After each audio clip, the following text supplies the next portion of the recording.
Hello and welcome to Inside Cottonwood. I'm your host, Doug Bartosh, also your city manager. And we're here today. I think this will be a really interesting show with Murat, and you're going to have to help me with the last name. Schkanden. Schkanden. And we were just having an interesting conversation about his history, which I want to get into a little bit. But he's a recent transplant from Brooklyn, right. New York to Cottonwood, and he and his wife have opened up a business in Old Town called Little Moose. That's right. And but anyway, let's go back to the beginning, because we were talking about you're originally from Ukraine, Right? And kind of tell us, how did you end up in this country? Well, right around 1979, 1980, my parents decided that they were going to try to immigrate to the United States.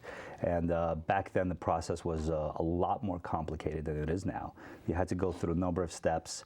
And again, now being 7 years old back then, everything's a little fuzzy. But from what I was told, so what you would do is you would apply to leave the country. And you would have to first have family here that's already in the United States that would take care of you, okay? So you had to show you weren't going to be a burden on the country. So you had to file that, and then you had to have a reason for leaving. And so one of the reasons for leaving is you had to have a certain status. And back then, Jews were kind of discriminated against in that country, so you had to have a refugee status.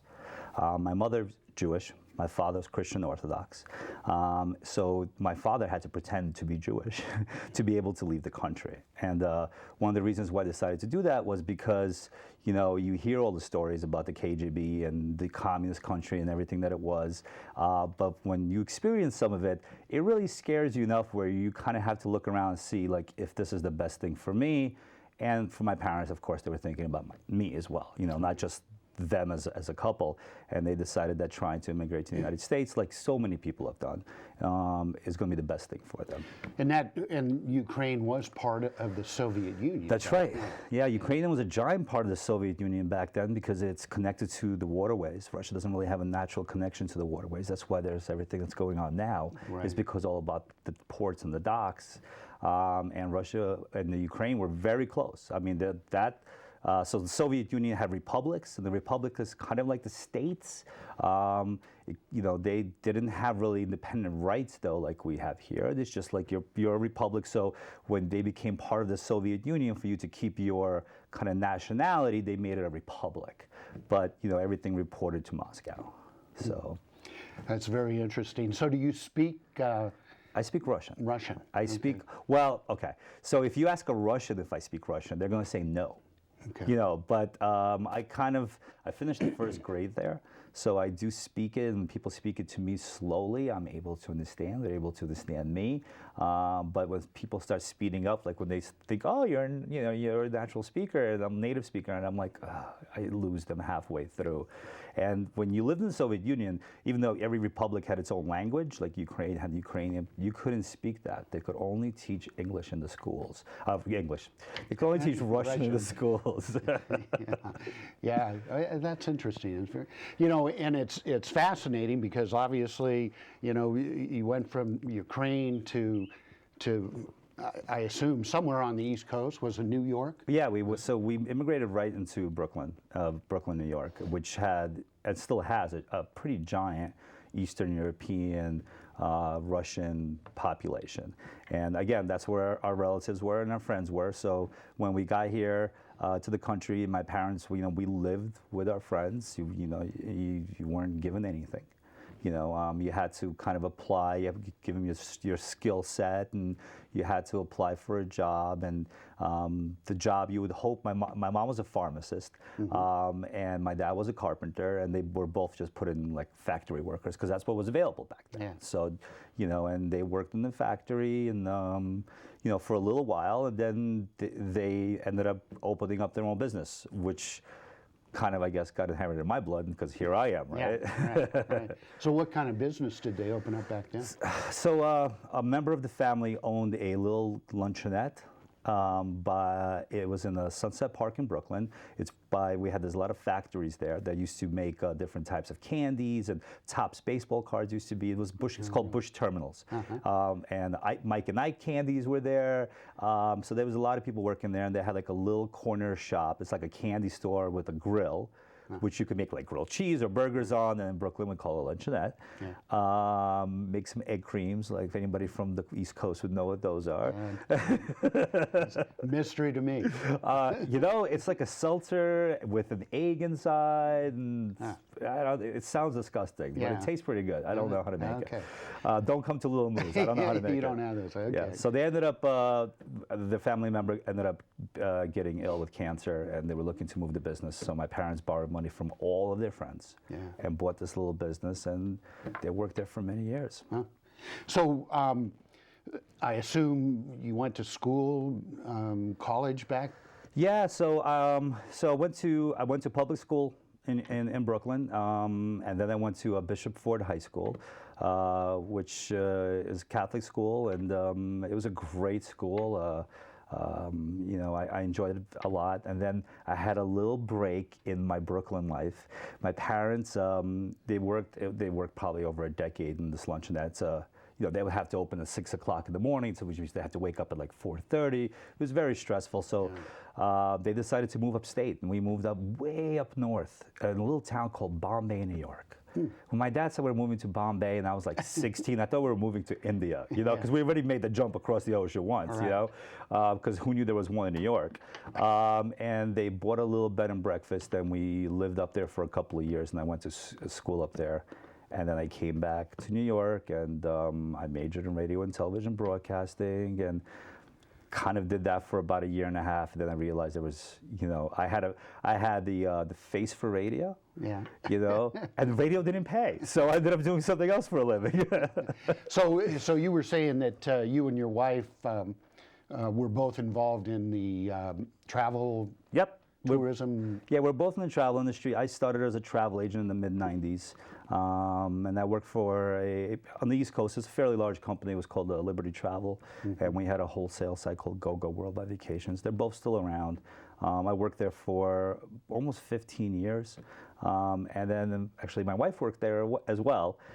So we kind of started on the retail side of things, and then now we kind of moved on to different areas. She works for a luxury travel company, and I do corporate training for travel companies. I teach people about like the new travel technologies and customer service and you know, stuff like that. So, you know, and then the big question is, you know, a guy from Ukraine ends up in Brooklyn, but probably what really seems, you know, strange is how does a guy from Ukraine end up in Cottonwood, Arizona? Well, you know, so that is an interesting story. When my wife and I got married, being from the travel industry, we've traveled to a lot of different places. It's one of the nice things about working in the industry. And we decided for our honeymoon, let's just do something we have never done. Let's drive cross country. So we decided for 3 weeks to drive cross country and just see places that we always loved, send people to. But in the United States, you don't really, you know, when you have an opportunity to go somewhere, usually like, oh, I'll just go to Jamaica, you know? That's right. So we decided to do that. And one of the stops that we had planned was Sedona. So like many tourists, we come to Sedona, and we're going to just stay one night. And of course, the area is so beautiful. We ended up extending it to 3. But one of the things we wanted to do was we wanted to come to Arizona Stronghold, because that was about 6-7 years ago. Arizona Stronghold, I think, was just opened up, and we came, and we loved the wine, we loved the people. Everybody was so friendly there. But 6-7 years ago, Old Town Cottonwood looked a little different. So when we got in there, you know, being from Brooklyn, it was like 7 o'clock at night, you know, and I was a little nervous, but my wife's like, no, I want to go and taste the wine. You know, I'm like, okay, Jennifer. So we went and we loved it. And we loved it so much, we kept saying, we need to come back here. We need to come back here. We need to come back here. And then, you know, life gets in the way. So 5 years go by. We come back, we go to Sedona again, and we come to Old Town Cottonwood. And everything here changed. Everything. And it was amazing. And we just fell in love. The second we drove into town, you just kind of felt the energy and the vibe, and everything was just felt like home to us. I know it sounds strange, but it literally felt like home. So the next 2 months later, we came back. We stayed in Cottonwood, and every time after, we started coming back every 2 months, staying in Cottonwood. And then after coming back every 2 months, we decided that, you know, we better be realistic with our lives. We want to live here. Let's make that happen. And that's how we got here. That's a great story. Let's take our first break, and then we'll come back and learn about Little Moo's, which I think if you haven't been there, you'll definitely want to go. So come back and join us.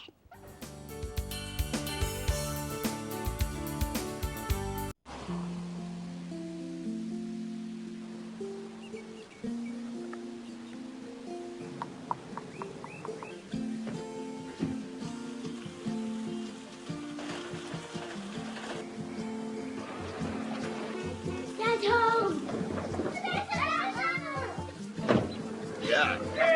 The smallest moments can have the biggest impact on a child's life. Take time to be a dad today. Alvin and the Chipmunks want to remind you, bacteria can hide in food and make you ill.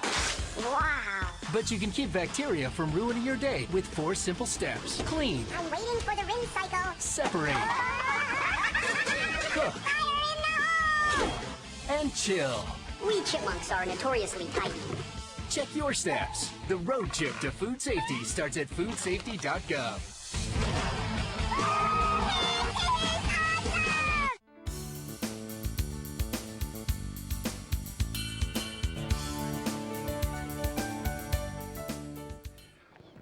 Okay, welcome back to Inside Cottonwood. I'm your host, Doug Bartosh, and we're here with, and I'm never going to get his last name right because if you look at it, it doesn't sound like it. Ed, no. No. So I'm just going to call him Murat. Murat. And he owns Little Moo's in Old Town, and we just went through his life history. But now we're probably at the important part. Yep. Tell us about why Little Moo's. You know, how did you come up with this concept? Well, so after coming out here a number of times, we decided, okay, we just want to live here. All right. And the decision was made to live here. When we decided to live here, then we started thinking about, well, what are we going to do when we're living here? Because we had no idea whether our current jobs would continue with us working remotely or whatever it may be. We just didn't think it was possible. So we started thinking, well, what are we going to do? And you know, we love the wine that's in the area. I mean, it's one of the reasons why we came out, and we were hanging around Burning Tree Cellars, having a glass of wine. We were thinking about, well, what's missing from the area? And we kind of realized that there was not really a lot of like a market where you could just run in and grab something, right. You know, or the restaurants there are great, you know, but if you didn't want to sit down and eat, you didn't really have like an option for like a, excuse me, for a market like we had in New York. So we said, okay, well, that's kind of a need, and we would certainly miss the food we would leave behind the East Coast. Yeah. You know, so those two things kind of came together as an idea, and that's how the idea for Little Moo's came about. So talk about some of the products you have in there. So the idea behind the store is we only sell food that is made by small, independent food makers. Okay, so usually the guy that, as I tell my clients, the guy that made the jelly is probably the same person who put the label on the jar. You know, right. The requirement is it has to be a small, independent food maker. They have to use all natural ingredients. Okay, we have very few things in the store that have any kind of preservatives in it. And you know, that kind of happened not by design, but by default, because when you work with small independent food makers, that's the way they make their food. You know, so the products that you would find in our store, you're probably not going to find in like a Safeway or a Fry's. Not that there's anything wrong with those products. It's just a different product. You know? So the type of things we have is we have jams, and we have different types of jellies. Like we just got a new beer jelly, an oatmeal stout jelly, which is delicious. We have pasta that's made and air dried in New York. We have cheese imported from Arizona. I'm sorry, imported from Vermont to Arizona. That we're actually the only store that sells it in the state of Arizona. It's Plymouth Cheese, the second oldest cheesemaker in the country. They make a delicious cheddar that's really aged well. So we have a number of their different cheeses. We have meats and salumis and charcuterie from, from Portland and from California and from Iowa. And we have honeys that are local and also from the Carolinas. We have all natural nut butters, which the guy basically makes by hand. So you have that old kind of quality to it where you taste it and you're like, this is not, this is not Jif. It's something that's very, very different. So we have these kind of different gourmet products that are made with love, but love for food and quality. So it's kind of being made the old-fashioned way, And we have products at all price points. But obviously, when something's made in a smaller batch, it will be a little bit more expensive than you'll find in other places. But there's no preservatives in it, and real food costs a little bit more than fake food does. Well, and again, I think it goes along really perfectly with the wine industry down there. Yeah. I mean, and even the beer industry that we see cropping up in our distillery down there, because anytime you drink, you're also eating food, and having that unique experience of eating gourmet, good food with good wine, good beer, good, rum, whatever. Right. That's what people want to experience. Oh, absolutely, and especially with the wine, because you kind of have to pair the taste with one to another. You know what I mean? So you definitely want more of a quality product to go with that. But we also have some fun food, like we have like marshmallow Rice Krispie treats, which you will never have with a glass of wine, but they're about that big, and you just want to put it in your mouth, and it's just goodness. Well, you never know, You may go with a Pinot Gris or something like that. What? You're right, but you might be right. And you have chocolate. I know you have chocolate down there too. We have chocolate, and we have a couple of different types, and we're actually bringing in about 5 or 6 more different types of chocolates, which we'll have in probably next month. Which is always great to pair with wine. Absolutely. So it's Absolutely. fantastic. So you want to talk a little bit about the name? Yes. So unfortunately, my wife is traveling, and she's Lil Moo. So she can't, this is her story to tell, but I will try to do it justice. So my wife's aunt, her name was Maureen, and ever since she was a child, people called her Moo. Not Mo, Moo. Mm-hmm. And so my wife is named after her. Even though her name is Jennifer, her middle name is Maureen. So she became Jenny Moo. And there was Big Moo in the family, and there was Little Moo in the family. And Big Moo had a huge impact on my wife's life.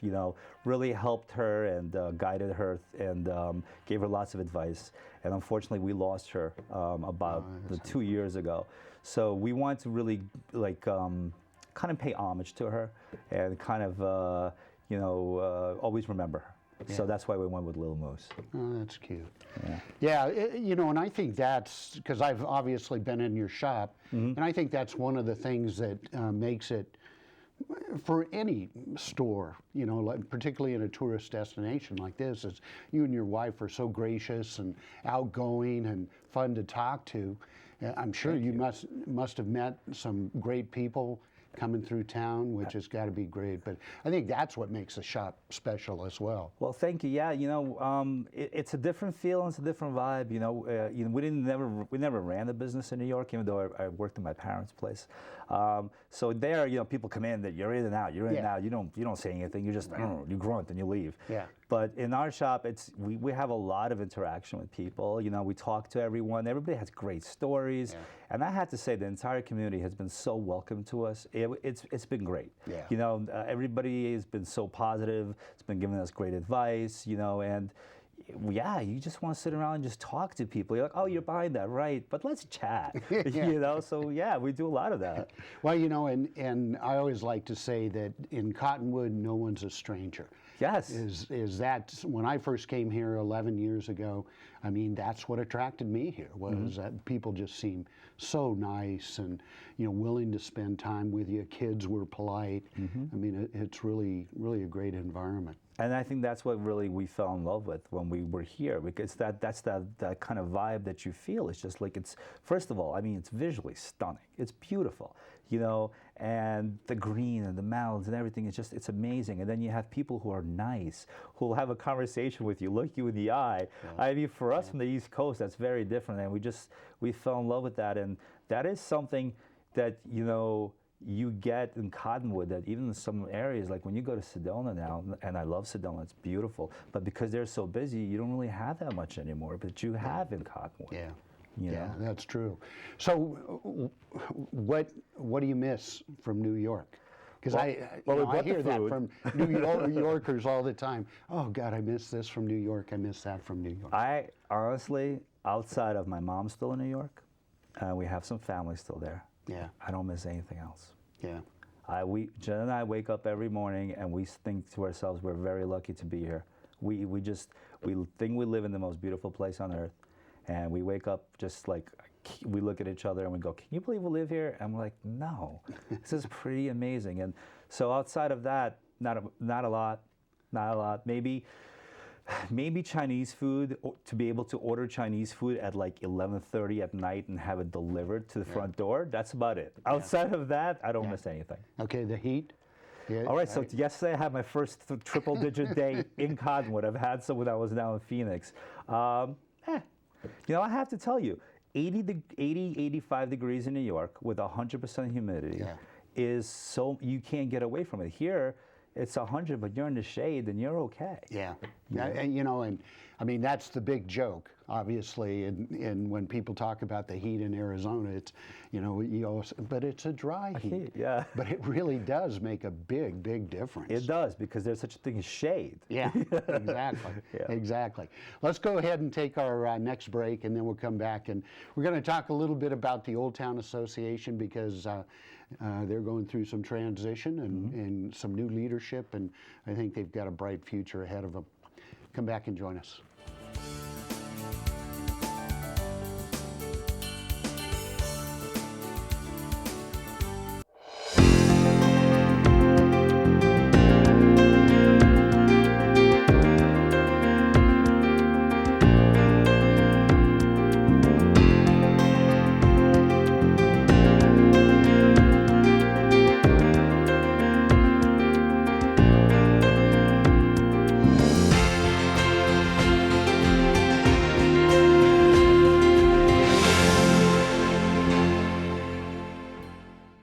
Hey Gabby, how you doing? How's the play date and sleepover? Dad, it was great. Awesome. Okay, I'm on my way. Hey guys, what are you doing? We're going swimming! We're going biking! Yeah! I'll see you in a little bit, guys. I love you. Hi, babe. How was school today? Hi, Dad. It was great. Okay, honey. I'll be home soon. Remember, you're never too far away from your kids to be a dad. Reach out and take a second to check in, because sometimes the smallest moments can have the biggest impact on a child's life.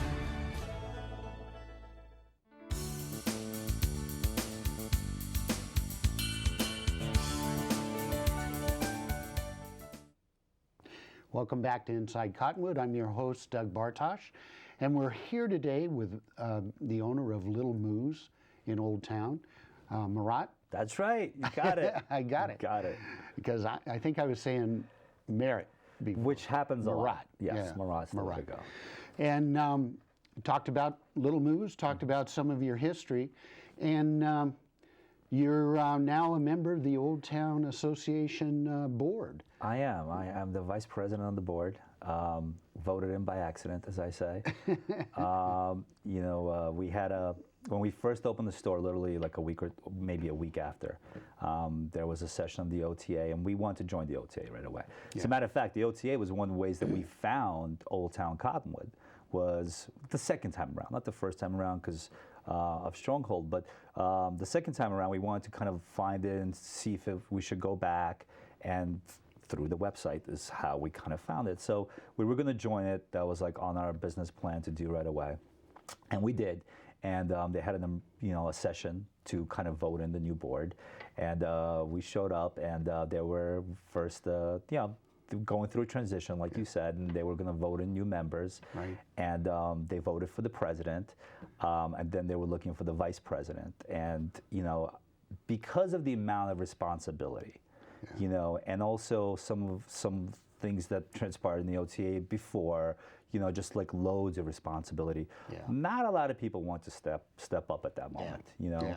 So Jen and I, as really outsiders, you know, just kind of observing, and that's really all we were there to do, is observe, not to get on any boards. You know, we were kind of watching, and they needed members to join the board, or the board was not going to happen, or the OTA, I should say, was not going to happen. So I kind of raised my hand and said, look, if I may say something, and everybody was very welcoming, of course. And I just said, look, you know, this is a great, you know, opportunity here that may have not lived up to its potential before, but it's a great opportunity, you know. And because of we all loved Old Town Cottonwood. That's why we all have businesses there.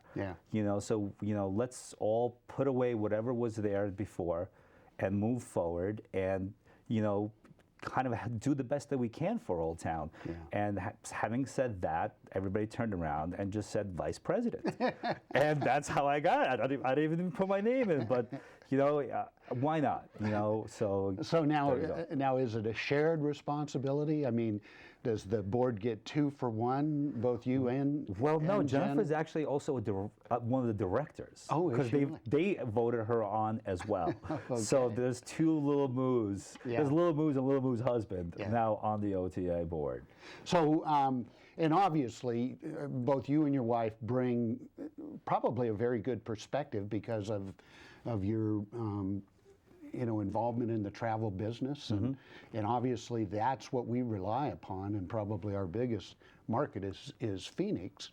And so you guys will probably be able to really give some real good ideas on how do you get people to travel up here and stay here. Yeah, you know, that's the perspective we're taking on, and really, you know, we were tourists 9 months ago, even less, you know, so we still have those fresh set of eyes, you know, so we kind of know what drew us here and what's going to continue to draw, just personally, but also, I mean, I've been in the travel industry for over 20 years, Jennifer probably for over 15. We do know what people look for, so we're going to give our advice, and, you know, and do our best to kind of help, you know, the OTA grow, and not the OTA, the Old Town grow. You know, because I think the opportunity is very unique for Old Town right now. And there really are some great things coming up. I mean, you know, we're looking at the expansion of the Tavern Hotel, which means more overnight stays down there. We've got Maynard Keenan coming in with Merkin tasting room, and they're going to be doing some fresh made pasta there. And then his larger project up on the hill at the Masonic Lodge. We got 2 new construction projects going on in Old Town, and I don't think there's an empty building anywhere right now. I don't think there is. So I mean, it's going pretty well. And you know, there's on Monday, which was a holiday, I thought I was going to get a little bit of a break, and friends of mine from Scottsdale, you know, text me and say, hey, we're in town, you know, and first time they had been here for a long, long time. They actually had relatives in Cornville, and so, you know, they were amazed at the transition. They were on their motorcycle, and so they couldn't buy a whole bunch of stuff, but you know, he went into Jim and Ellen's Rock Shop, she went into Larry's Antiques, and they said, we're coming back, but we're bringing the truck next time. Nice. You know, and so then I go home and I'm thinking, you know, I get to relax the rest of the day. I get another text, hey, another friend from down there, hey, we're in town. How about you know? that? And this time of year, that's what happens. I mean, people love to come up here. So yeah, and I've had people come into our shop and they talk about how, oh, you know, this is, we've been here a number of years ago, and this is so different, so great, we're coming back. I just had a couple yesterday from Chicago who were staying in Sedona, and they were like, oh, wow, next time we're going to stay here because we love the area, you know? And there's definitely a lot of opportunity, and I think that the expansion of hotel rooms is a big deal. Yeah, absolutely. You know, the other thing that I think you'll be impacted by quite a bit is our upcoming, one of our signature events, Tilted Earth Wine and Yes. Music Festival. Yes. And anything special planned for that? And Well, we came in a little bit too late to kind of have anything to really do there, you know. But we're thinking about. We're kind of thinking about special pairings with cheeses and everything else and see what we could do at this point. But I've ordered a whole lot of new things, though. Good. So hopefully we'll have some new surprises for people. well, that just about concludes our time today. But if definitely get down to the Old Town area, Absolutely. go check out Little Moo's, and remember the weekend of the 17th through the 19th here in June is Tilted Earth Wine and Music Festival, and I know they're selling tickets real quick. Yes. So get your tickets purchased because it's going to be a great event this year, and Old Town is going to be packed. I Yes, know it. great. So, which is good for everybody. Absolutely. Well, welcome to Cottonwood. Thank you. Pleasure, You sir. and your wife, and we wish you the best of luck. Thank you very much. Come back and join us on Inside Cottonwood.